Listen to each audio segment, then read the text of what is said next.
In the sacred mountains of the Cusco region, Peru, the association Inca Weaving was brought to life in 2004 within the walls of the NGO, Centro Bartolomé de las Casas. Today, it gathers about 55 strong-willed women from 4 remote Quechua communities: Chari, Choquecancha, Huarán y Cachín. Heirs of the Inca Empire, they have decided to preserve and share their culture with the rest of the world. These women have a daily life beyond imagination. On an average day, they get up before sunrise, climb steep Andean mountains during those dawn hours to get food from their pastures, harvest their crops, cook for their families, and plow their fields, as well as many other manual labors. Yet, they are still full of energy and hold a contagious joy for living. Among all those competencies, they hold an invaluable and powerful knowledge, directly coming from their Inca ancestors, the traditional art of weaving. The project, based on solitary economy and fair trade, consists in crafting handmade organic and ecologic fabrics to generate a better source of income and improve the living conditions of their families and their whole communities. However, for now, handicrafts only allow them to cover their basic expenses. They believe they are at the very beginning of the progress they hope to make and still want to get basic facilities open to tourism and see the life of all their loved ones improve.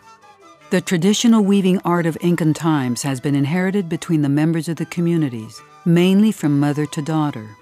The weaving process is a sophisticated and tedious art, dating back thousands of years and strongly associated with a high Andean Quechuan culture.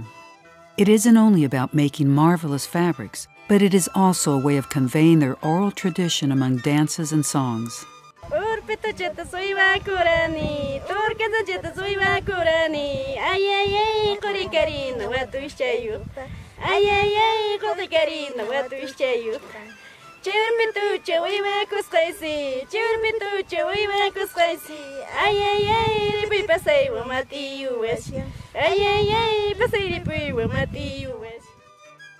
The technique can be divided into 6 main steps.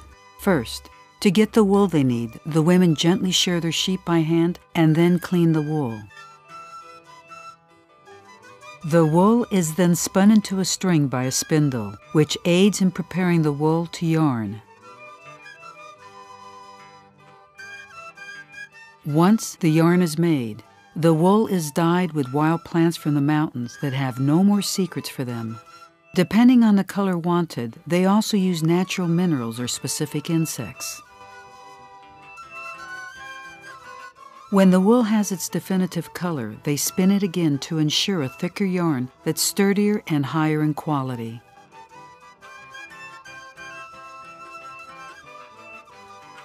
The second to last step is warping. They use 4 vertical wooden poles and 2 horizontal wooden sticks to stretch the wool from top to bottom, tautening the yarn on the loom.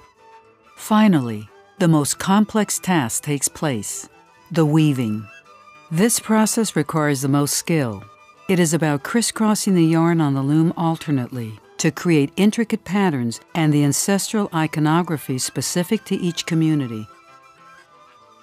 100% of the money raised will go to the communities to give them the tools to improve their lives and their environment in a manner which they believe is the most appropriate to help their community and protect the Quechua culture.